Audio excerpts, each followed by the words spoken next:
Hi everyone, structure of atom पढ़ रहे थे हम लोग। हाइड्रोजन स्पेक्ट्रम के बारे में देखे थे। हाइड्रोजन स्पेक्ट्रम में जो स्पेक्ट्रल लाइंस बन रहे थे, उन लाइंस का एनर्जी, वेव नंबर, फ्रीक्वेंसी वगैरह का कैलकुलेशन भी हम लोग जो है देखे थे।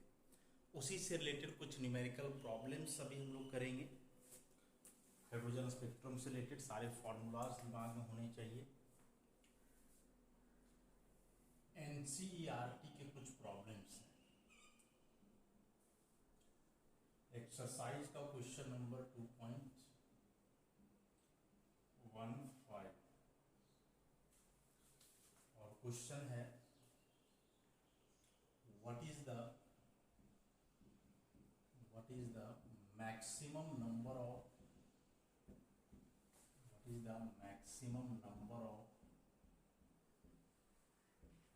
emission lines.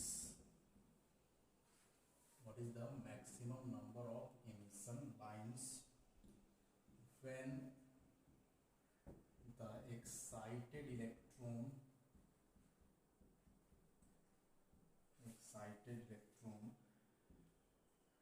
of a hydrogen atom in n equal to 6 drops to the ground state.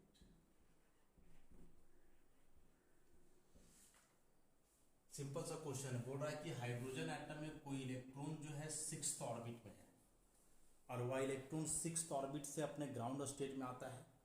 तो हाइड्रोजन एटम की बात करें तो हाइड्रोजन एटम में जो एकमात्र इलेक्ट्रॉन है वह एकमात्र इलेक्ट्रॉन कौन सा ऑर्बिट में होता है? फर्स्ट ऑर्बिट में होता है।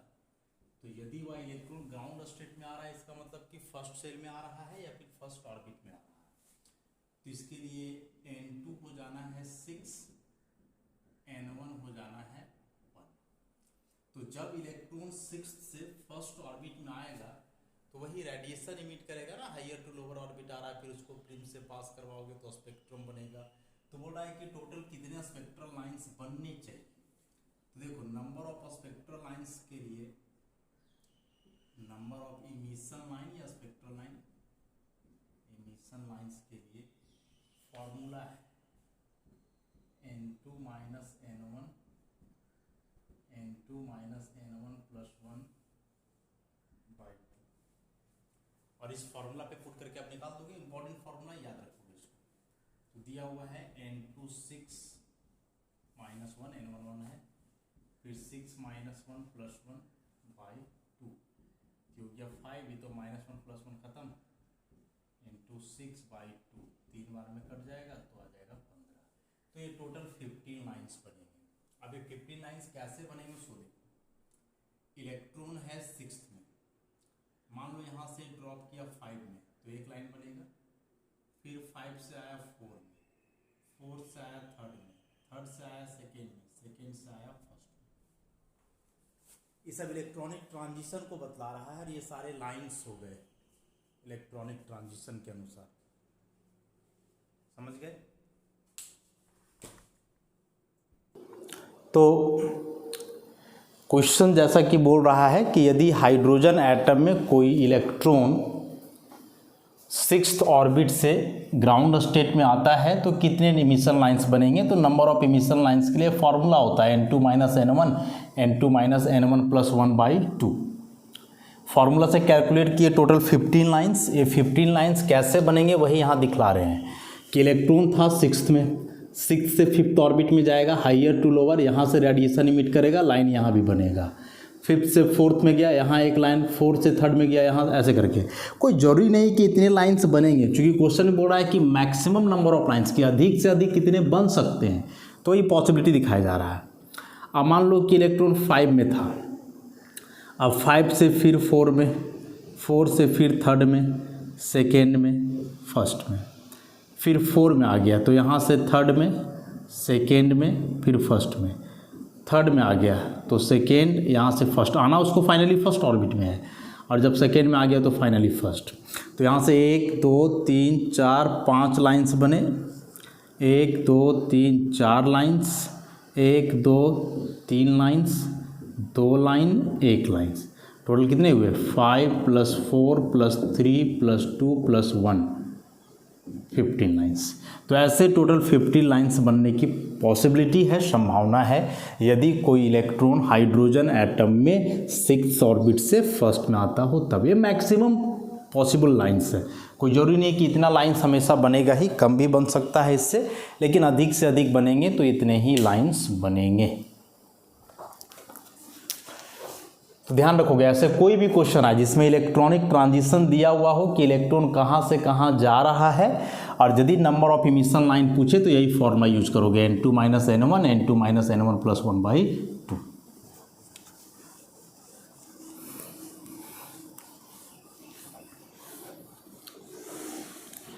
उसके बाद फिर एक अगला और बेहद इंपॉर्टेंट क्वेश्चन है,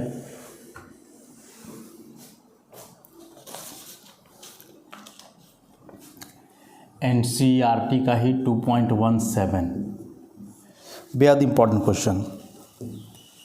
calculate the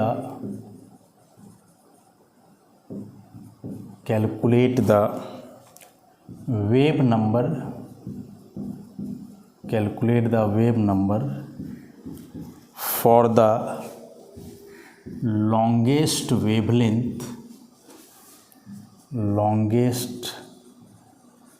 wavelength transition in the Balmer series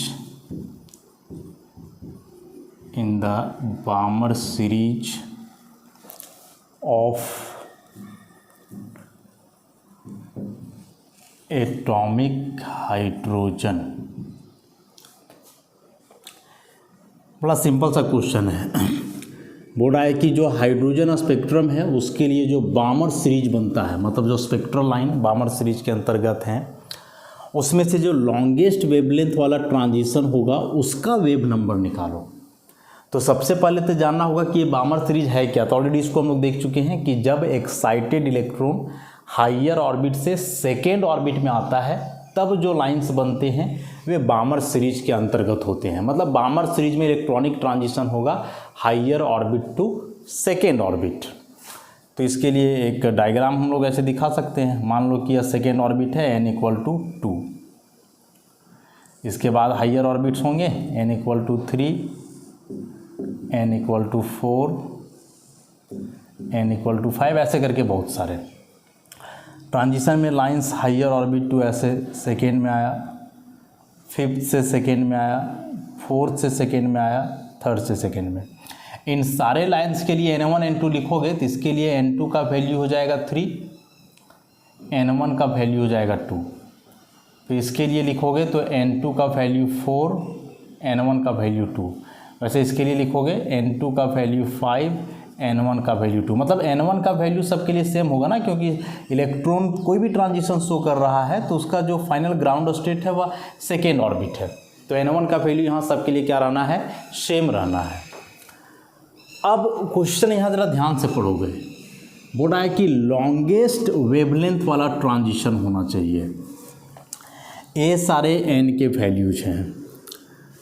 हमने पढ़ा कि जो एनर्जी होता है वह डायरेक्टली प्रोपोर्शनल होता है n का। एनर्जी डायरेक्टली प्रोपोर्शनल है किसका, n का। और यही एनर्जी इन्वर्सली प्रोपोर्शनल होता है वेवलेंथ का। जानते हैं, सब बात पीछे से पढ़ते आ रहे हैं हम लोग। तो ई प्रोपोर्शनल n, यहाँ ई प्रोपोर्शनल इन्वर्सली प्रोपोर्शनल लैम्डा मतलब वेवलेंथ।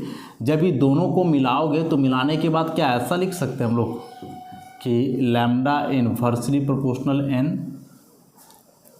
ऐसा तो लिख ही सकते हैं। दोनों को यदि मिलाओगे तो कि जो वेवलेंथ होता है या ऑर्बिट का इन्वर्सली प्रोपोर्शनल है। तो अब क्वेश्चन बोल रहा है लॉन्गेस्ट वेवलेंथ। तो लॉन्गेस्ट वेवलेंथ कहने का मतलब हुआ कि यह वेवलेंथ होगा बहुत ज़्यादा। तो वेवलेंथ ज़्यादा तभी होगा जब n का वैल्यू कम होगा, सिंपल सी बात है। अब यहाँ से देखोगे तो n तो दो है, n1 और n2। तो n1 को तो कंसीडर करेंगे नहीं हम लोग, क्योंकि n1 सबके लिए सेम है। देखना है n2, यहाँ n2 3 है, इसमें n2 4 है और यहाँ n2 5 है।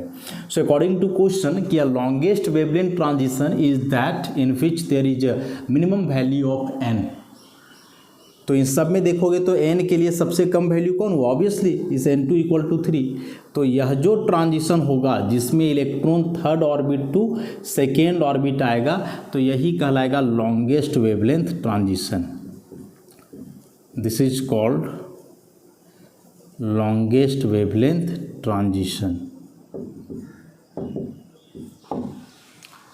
लॉन्गेस्ट वेवलेंथ ट्रांजिशन तो अब यहाँ से पता चल ही गया कि इसके लिए n2 का वैल्यू 3 है, n1 का वैल्यू 2 है। निकालना है हम लोग को वेव नंबर, तो वेव नंबर के लिए डायरेक्ट फार्मूला पढ़े थे r1/n1 का स्क्वायर माइनस 1/n2 का स्क्वायर। यहाँ r का वैल्यू पुट करोगे 1.09686 इंटू 10⁻7, n1 हुआ 2 का स्क्वायर और ये हो गया 3 का स्क्वायर मीटर इन्वर्स। बस इसको अब सॉल्व कर दो, जो आएगा वही आंसर हो जाएगा। तो ऐसे क्वेश्चंस के बस यहाँ समझना है, वेव नंबर निकालना हो, एनर्जी निकालना हो, फ्रीक्वेंसी निकालना हो, चूँकि सारा एक्सप्रेशन सॉल्व किया हम लोग को पता करना है n1 और n2 बस। तो n1 n2 के लिए ही यहाँ से दिमाग लगाना था कि हाइड्रोजन स्पेक्ट्रम में जो बामर सीरीज है, बामर सीरीज में चूंकि कई लाइंस है, वह एक सीरीज है ना, मतलब बहुत सारी लाइंस है, तो उन लाइंस में जो लॉन्गेस्ट वेवलेंथ वाला लाइन होगा उसका वेव नंबर निकालो। तो वही लॉन्गेस्ट वेवलेंथ के लिए यहाँ से हम लोग पढ़े कि एनर्जी चूंकि प्रोपोर्शनल होता है एन का, एनर्जी इन्वर्सली प्रोपोर्शनल है लैम्डा का, तो ये दोनों के बीच आपस में इन्वर्स रिलेशन होगा, या तो एन इन्वर्सली प्रोपोर्शनल लैम्डा होगा या लैम्डा इन्वर्सली प्रोपोर्शनल एन होगा। क्वेश्चन बोल रहा है कि लॉन्गेस्ट वेवलेंथ, तो यह वेवलेंथ लॉन्गेस्ट तभी होगा जब इस एन का वैल्यू मिनिमम होगा। तो यहाँ सारे ट्रांजिशन के लिए मिनिमम वैल्यू ऑफ एन हमने देखा, चूँकि अब एन में दो है, n2 और n1, तो n1 तो सबके लिए सेम है, उसको तो देखना ही नहीं है। n2 का मिनिमम वैल्यू जो है वह मैक्सिमम वेवलेंथ के कॉरस्पॉन्डिंग होगा, और वही क्वेश्चन में जो है यहाँ पूछ रहा था बेसिकली।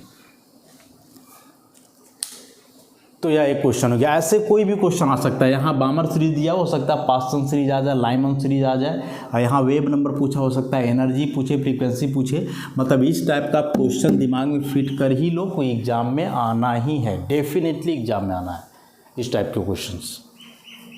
तो बस यहाँ से ध्यान रख लोगे, उसके बाद फार्मूला पता है तो पूरा सॉल्व कर देना है।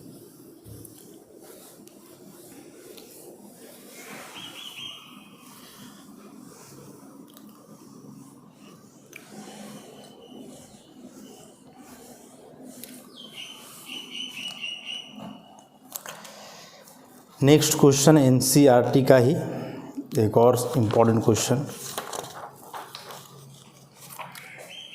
2.33 क्वेश्चन है, what transition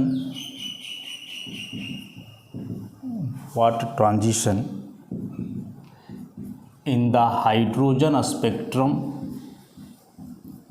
what transition in the hydrogen spectrum would have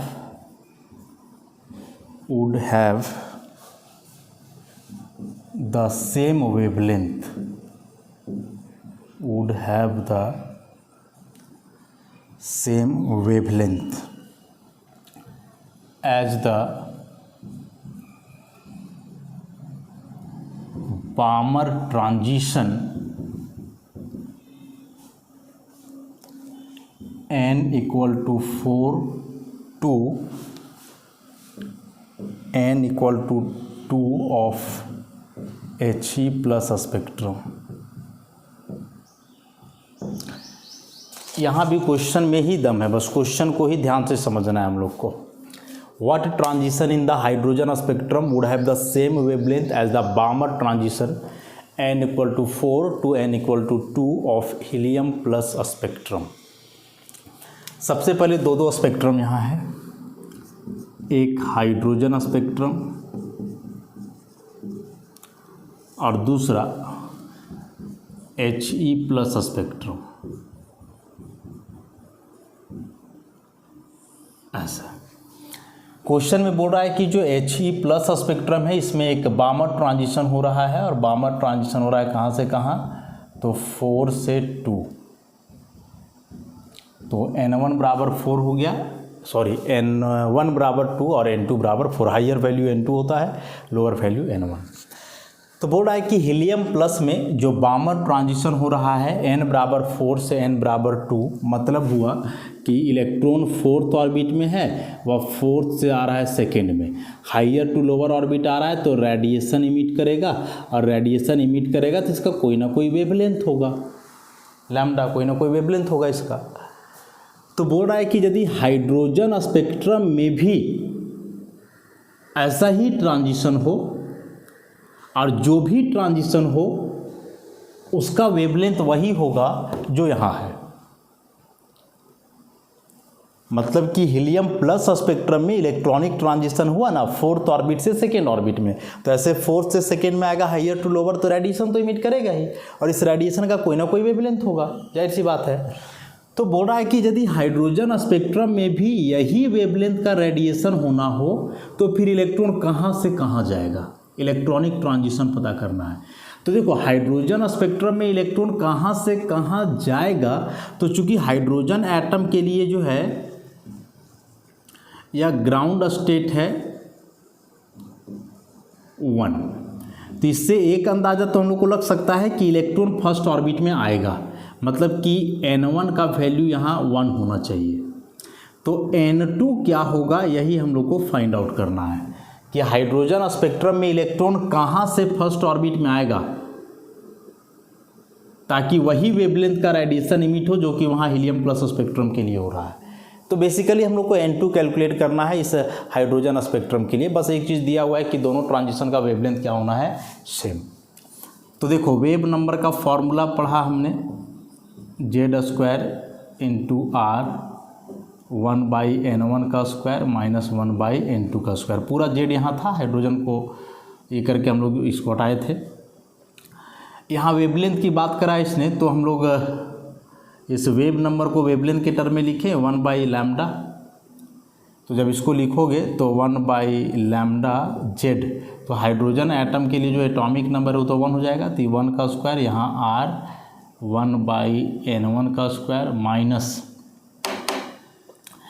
n1 पता है हम लोग को 1, तो यहाँ 1 का स्क्वायर कर दो, और n2 नहीं पता है वही निकालना है, ये नहीं पता है हम लोग को, तो नहीं पता है तो इसको थोड़ा ऐसे सॉल्व कर लो। 1/λ R एलसीएम हो जाएगा n2 का स्क्वायर, तो यहाँ हो जाएगा n2 का स्क्वायर माइनस 1। इसको रेसिप्रोकल करके लिखो, 1/λ है ना, तो लैम्डा के टर्म में लिखोगे तो उलट जाएगा, n2 का स्क्वायर नीचे हो जाएगा n2 का स्क्वायर माइनस 1 R, और इसको मान लो λ1 ऐसे।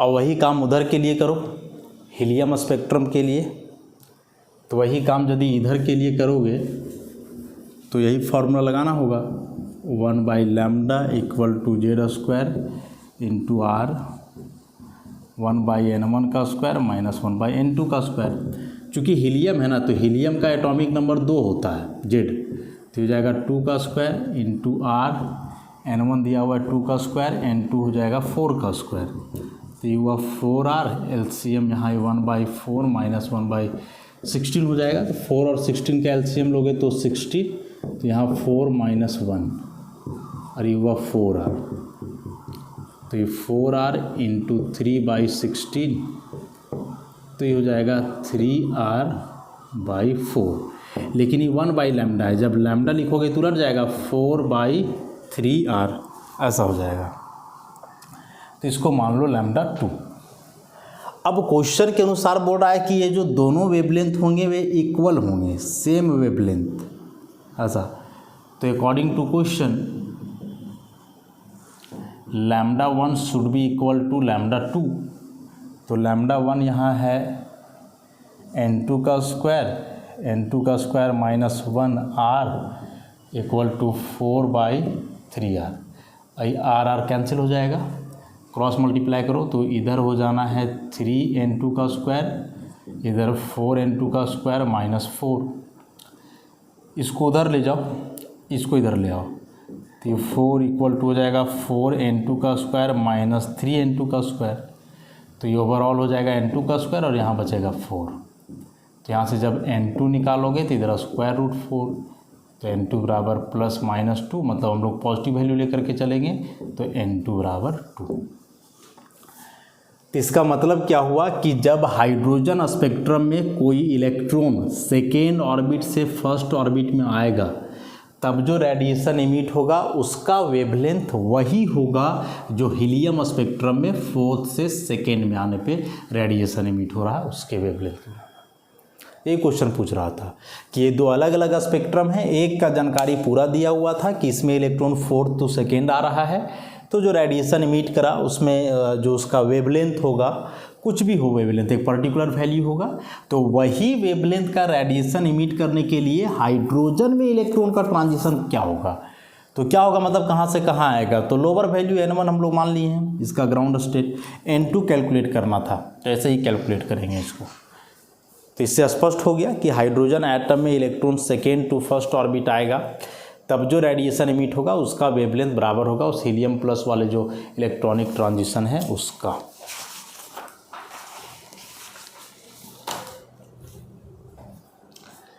नेक्स्ट, तो ऐसे और भी क्वेश्चंस हैं ना, उनको लास्ट में देखा जाएगा चैप्टर के बाद। अभी फार्मूला बेस्ड जितने न्यूमेरिकल्स थे सबको देखे हम लोग।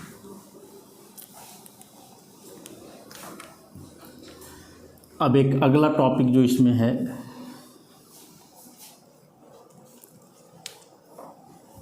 वह है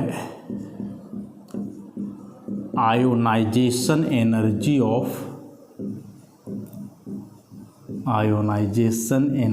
of hydrogen atom.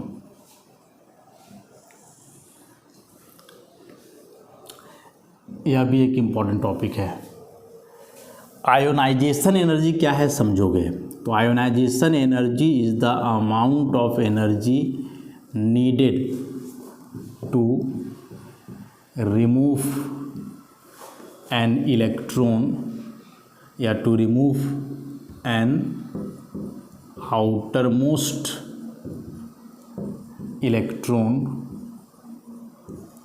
From an atom. किसी भी एटम से उसका जो आउटर मोस्ट इलेक्ट्रॉन है उसको हटाने में, बाहर निकालने में जो एनर्जी लगता है वही एनर्जी कहलाता है आयोनाइजेशन एनर्जी। किसी भी एक आइसोलेटेड गैसियस एटम, जो कंप्लीट डेफिनेशन है कि कोई भी एक आइसोलेटेड गैसियस एटम है और उस एटम का आउटर मोस्ट शेल से एक इलेक्ट्रॉन को बाहर कर देना है, एटम से ही बाहर निकाल देना है, तो ऐसा करने के लिए जो एनर्जी लगेगा वही एनर्जी कहलाता है आयोनाइजेशन एनर्जी। तो ये जो बात हम बोल रहे हैं कि इलेक्ट्रॉन एटम से बाहर चला जाएगा, तो एटम से बाहर कहाँ जाएगा, तो पहले भी बताया कि एटम से बाहर जाने का मतलब कि वह न्यूक्लियस से काफ़ी दूर हुआ, कितना दूर नहीं बता सकते, बहुत दूर, तो बहुत दूर मतलब कि उसको इन्फिनिटी में मान लेते हैं हम लोग। तो ऐसे समझना है कि यदि कोई एटम है और उस एटम में आप एनर्जी दे रहे हो आयोनाइजेशन एनर्जी के बराबर, तो इस एटम में जो इलेक्ट्रॉन का ट्रांजिशन होगा, इलेक्ट्रॉनिक ट्रांजिशन जो होगा वह होगा उस इलेक्ट्रॉन का ground state to out of atom. Out of atom मतलब कि इन्फिनिटी। यहाँ हाइड्रोजन एटम की बात कर रहे हैं हम लोग, तो हाइड्रोजन एटम में जो एकमात्र इलेक्ट्रॉन है वह फर्स्ट ऑर्बिट में है। ऐसा मतलब ऐसे ही हाइड्रोजन एटम का न्यूक्लियस हुआ, पहला सेल, ऐसे करके तो कई सेल्स होंगे, लेकिन अभी जो इलेक्ट्रॉन है यहाँ है। अब इस इलेक्ट्रॉन को एनर्जी दे रहे हो सनलाइट के फॉर्म में, हीट जैसे भी, और वह एनर्जी आयोनाइजेशन एनर्जी के बराबर है यदि, तब क्या होगा कि यह इलेक्ट्रॉन एटम से बाहर चला जाएगा। इससे कम एनर्जी दोगे तो जंप करके केवल हायर ऑर्बिट में जाएगा, लेकिन इसके बराबर यदि एनर्जी दे दिए, सपोज आयोनाइजेशन एनर्जी यदि 100 जूल है, तो यदि आप 100 जूल के बराबर एनर्जी दिए उस इलेक्ट्रॉन को, तब यह इलेक्ट्रॉन एटम से बाहर निकल जाएगा। लेकिन इससे कम एनर्जी दोगे तो यह इलेक्ट्रॉन एटम से बाहर नहीं निकलेगा, बल्कि अपने ऑर्बिट से जंप करके हायर ऑर्बिट में जाएगा। तो यदि इलेक्ट्रॉन अभी अपने ऑर्बिट में है, ग्राउंड स्टेट इसके लिए हो गया 1, एटम से बाहर चला गया तो कहाँ गया नहीं पता, तो इन्फिनिटी में चला गया। ऐसा तो आयोनाइजेशन एनर्जी का मतलब हुआ कि आयोनाइजेशन एनर्जी सप्लाई करने से उस एटम में जो इलेक्ट्रॉनिक ट्रांजिशन होगा वह उसके ग्राउंड स्टेट से आउट ऑफ एटम मतलब कि इन्फिनिटी। हाइड्रोजन एटम की बात करें तो यहाँ इलेक्ट्रॉनिक ट्रांजिशन होगा फर्स्ट ऑर्बिट टू इन्फिनिटी ऐसे। तो अब जो हम लोग फॉर्मूला पढ़े थे delta E equal to 2.18 into 10⁻⁻18 1/n1 का स्क्वायर माइनस 1/n2 का स्क्वायर जूल पर एटम, ऐसा फॉर्मूला हम लोग पढ़े थे। तो यदि यहाँ n1 1 और n2 इन्फिनिटी हो जाए तो इन्फिनिटी का मतलब समझ गया ना कि वह इलेक्ट्रॉन एटम से बाहर निकल गया, तो इस केस में यह डेल्टा ई बराबर हो जाएगा आई ई का। तो यह डेल्टा ई को आप लिखो आयोनाइजेशन एनर्जी 2.18 10⁻⁻18 1/n1 का स्क्वायर 1/इन्फिनिटी का स्क्वायर जूल पर एटम। 1/इन्फिनिटी का स्क्वायर 0 हो गया तो 2.18 इंटू 10⁻⁻18 1 माइनस 0 जूल पर एटम। 2.18 इंटू 10⁻⁻18 जूल पर atom. So this is the ionisation energy of hydrogen. मतलब कि हाइड्रोजन एटम में जो एकमात्र इलेक्ट्रॉन है, यदि उस इलेक्ट्रॉन को आप एटम से बाहर करना चाहते हो तो कम से कम इतना एनर्जी सप्लाई करना होगा। इससे कम एनर्जी यदि दोगे तो वह इलेक्ट्रॉन केवल हायर ऑर्बिट में ट्रांजिशन करेगा, एटम से बाहर नहीं जाएगा। अब चूंकि यहाँ जो एनर्जी का वैल्यू आया है वह जूल पर एटम में है, मतलब कि एक एटम के लिए निकला है। हम लोग जानते हैं कि एक एटम को आइसोलेट करना, अलग करना पॉसिबल नहीं है, इसलिए हम लोग एक मोल एटम के लिए निकालते हैं। तो फॉर 1 मोल एटम्स, तो एक मोल एटम के लिए निकालोगे तो यह जो आयोनाइजेशन एनर्जी है 2.18 इंटू 10⁻⁻18, इसको अवोगाड्रो नंबर से मल्टीप्लाई कर दो 10⁻23 जूल और पर मोल हो जाएगा। इसको ही करोगे सॉल्व तो आएगा 13.12 इंटू 10⁻5 जूल पर मोल। ये 13.12 के बाद भी कुछ आता है, हम लोग इतना ही लेकर चल रहे हैं। 10⁵ को लिखो 10⁻2 इंटू 10⁻3 जूल पर मोल। 10⁻2 100 हुआ, इसको इधर मल्टीप्लाई कर दो तो हो जाएगा 1312। 10⁻3 is kilo and joule per mole. So this is the ionisation energy of hydrogen 1312 kilo joule per mole. क्या हो गया वैल्यू। अब यदि हाइड्रोजन एटम का इतना आया है तो यदि आप निकालोगे फॉर हाइड्रोजन लाइक आयंस के लिए जिसमें एक ही इलेक्ट्रॉन होता है, जैसे हीलियम प्लस का इलेक्ट्रॉन निकालो, Li2+ का इलेक्ट्रॉन निकालो, B++ का निकालो, इस सब में एक इलेक्ट्रॉन है हाइड्रोजन के जैसा। तो उस सब में भी यदि इलेक्ट्रॉन को निकालोगे तो वहाँ भी जो आयोनाइजेशन एनर्जी होगा वह हाइड्रोजन एटम का जो आयोनाइजेशन एनर्जी है उसी के इक्विवेलेंट होगा, उसी के कुछ ना कुछ मल्टीपल में होगा। तो क्या होगा, कितने मल्टीपल में होगा उसको हम लोग समझें यदि। तो यहाँ जो एनर्जी हमने कैलकुलेट करा तो इसका जो फाइनल एक्सप्रेशन था ना उसमें से यहाँ Z² का टर्म था। तो Z हाइड्रोजन के लिए हम लोग निकाल रहे थे डाटा, तो हाइड्रोजन के लिए Z1 हो गया था, तो इसको हम लोग यहाँ से हटा दिए थे। तो जब यहाँ निकालोगे तो ionisation energy of hydrogen like ions, तो इसका फॉर्मूला हो जाएगा Z² into ionization energy of hydrogen. जैसे मान लो पूछे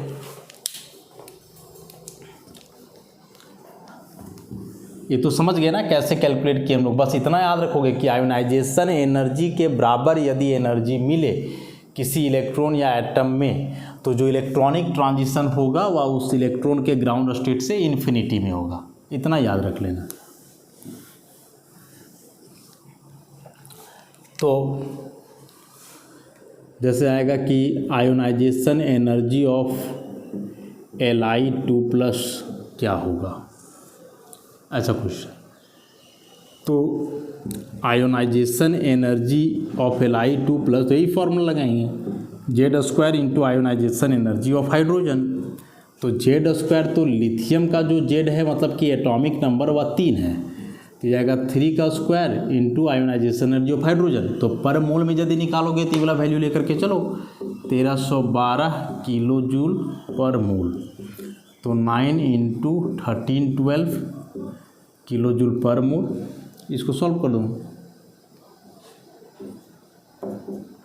इतना आएगा।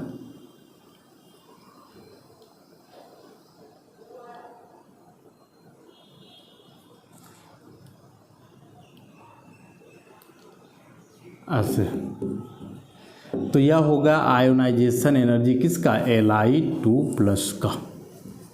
ऐसे किसी भी स्पीसीज का जो हाइड्रोजन लाइक है, मतलब उसमें भी यदि एक ही इलेक्ट्रॉन है तो उसके लिए जब आप निकालोगे आयोनाइजेशन एनर्जी तो यही तरीका है। एग्जाम में डायरेक्ट क्वेश्चन आता है आयोनाइजेशन एनर्जी हाइड्रोजन का कितना होगा, कैलकुलेट किया हुआ है या किसी दूसरे स्पीसीज का आएगा तो बस इस फॉर्मूला को याद रख लोगे।